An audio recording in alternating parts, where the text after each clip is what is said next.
A desert planet with twin suns. They call themselves the Bad Batch. We do what we do. What else you got? Give me more! Welcome back to Twin Sun Talks, folks. I'm your host, Jonah Liu, and today we have a Bad Batch review. It's not a review and breakdown, and I'll explain why in a bit. But for now, let's just dive into I Have Spoken. I have spoken. As normal, we're going to be starting with our non-spoiler review, diving into our spoiler review, and then going into some visions. So yeah, this is my non-spoiler review for episode 13 of The Bad Batch, called Infested. My non-spoiler review is: this is the first week I'm saying this, but I actually feel rather let down by this episode. Coming off the heavy momentum that the last two episodes set up, this episode was needlessly slow and very unsubstantial. There was no plot development, very little character development, and was overall just quite a disappointing time. Not a bad episode empirically, but with the season wrapping up, we need something far more substantive to bring us into the home stretch. So that's about all I can say. I feel like this was, I think, my least favorite episode of The Bad Batch so far, which is extremely frustrating, especially this late in the season. But that's okay. I do have some good things to say about it. I can't really say those things without giving spoilers. So if you haven't watched it yet and you don't want to have this spoiled, stop listening right now. This podcast will still be here whenever you have finished watching this episode.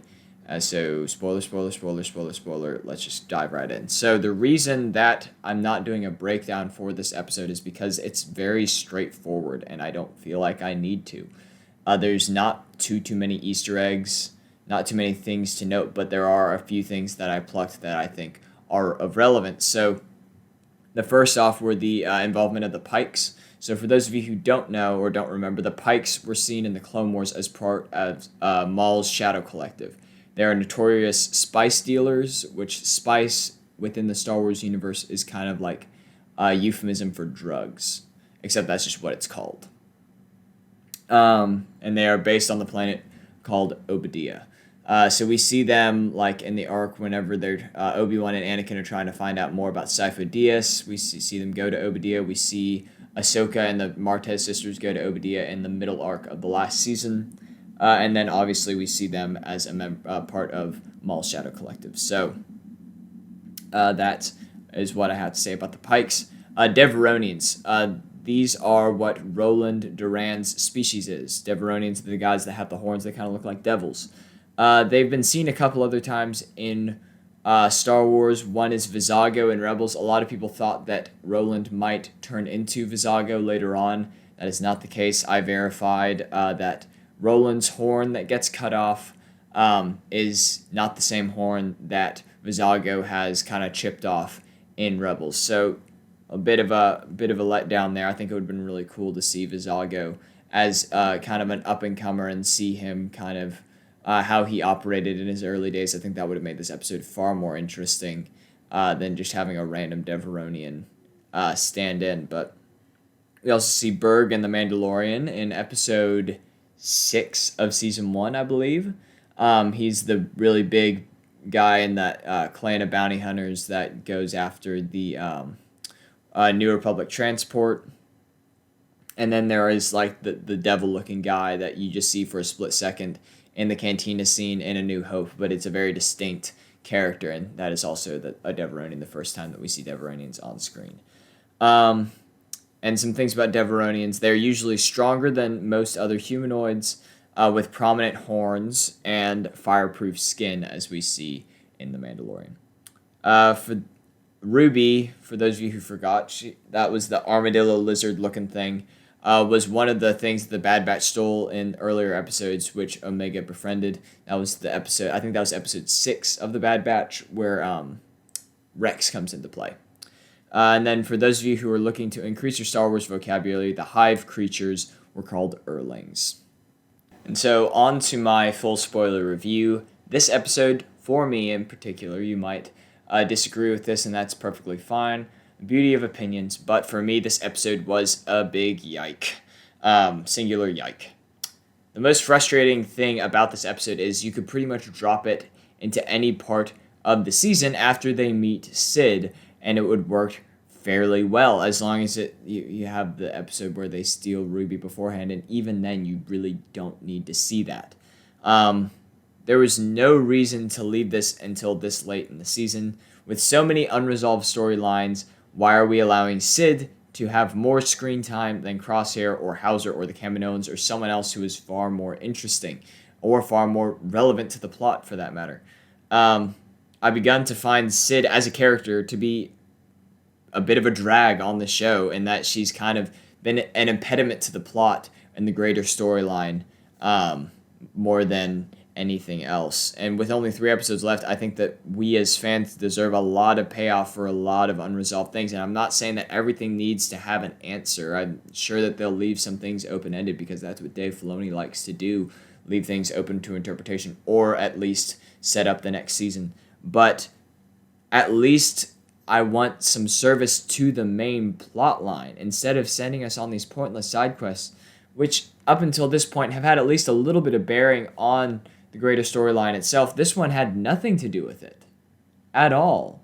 And that was so very frustrating to me. And like I said, make Roland Vizago or something like that. Give us some sort of reason to be intrigued by this new character. He's completely useless. Why would you make him a Deveronian? Like, it's just, there's absolutely no reason to have this episode, and I'm actually quite upset about it if you couldn't tell. This could be I've got a bad feeling about this. Maybe I'll just play that zinger, just because, why not? I got a bad feeling about this. Whoop-de-doo. Okay, that's about all I have for I've Spoken. Let's move into visions. To continue, we need one singular vision. My vision. Okay, so I'm just going to, since there's not too much from this episode and I wasn't here last week, I'm going to go through my visions from last week first, and then I have like one thing from this week. So since I wasn't here last week, I think that Hauser's chip is probably lost, or has probably lost its efficacy over time, especially since he wasn't in close proximity to a Jedi. And that's why he was able to shake Imperial control, and that's why he was also able to convince some of the members of his squad to do the same, because I'm assuming that they had a similar loss of efficacy in their chip as well. And I think that what this is doing, it's setting up a clone uprising, not just on Kamino, but across the galaxy, which will pit brothers against brothers, similar to the tragedy between the 212th and 501st on Umbara in the Clone Wars, which would be absolutely heartbreaking, but it's something that I'm really excited to see. And that's about all that I have from that last episode, but I wanted to get that out there. I hope that that's what happens, because I think that will add a lot of emotional gravitas to this. I also think that Vader's going to come in at the very end and kill like half of the Bad Batch, but we'll see. So as far as this episode, I still think that there may be a chance that Omega's Force sensitive just with the way that she interacts with animals. And also, I think that just her being an unaltered first-generation clone doesn't seem like enough to make her so valuable to Lama Su, because what are they going to do? Just keep making the same clones that the Empire wants to phase out? Like, I don't think so. I think that there has to be some greater significance to her other than that. And also, the Pike's involvement gives me a tinge of hope that Maul and his Shadow Collective / Crimson Dawn, whatever it is at this point, might come into play. I feel that that might be unlikely, but that would be amazing to see. There are on Ord Mantell, which is where we saw the Son of Dathomir comics. There's a large-scale battle. The Black Sun is largely involved with Ord Mantell, I know. So I think that would be a really, really cool thing to incorporate. It's not something that I had even considered up until this point, even though they have spent a lot of time on Ord Mantell. But that is definitely a possibility, which I would be so happy with. I would prefer someone like a Jedi survivor of Order 66, since we already know that Maul survives into Rebels. But I don't know. It's definitely a possibility, and I think that the Pikes being involved have a little more significance than you might assume at first glance. Anyways, that's all that I have for this episode. A lot shorter than normal. because I didn't have a breakdown. I just kind of rambled for a while. Sorry for the negativity. I try not to be too negative in these things, but I was just super disappointed by this. And I'm also sorry that this is a day late. It's just kind of been happening. It's a lot to keep up with the podcast, so I'm doing my best. But anyways, not entirely sure which episode I'm putting out this next week, but it's going to be great, and I would really appreciate it if y'all tuned into it. That's about all that I got. You've taken your first steps into a larger world. May the force be with you, and I'll see y'all in the next episode. Bye, friends.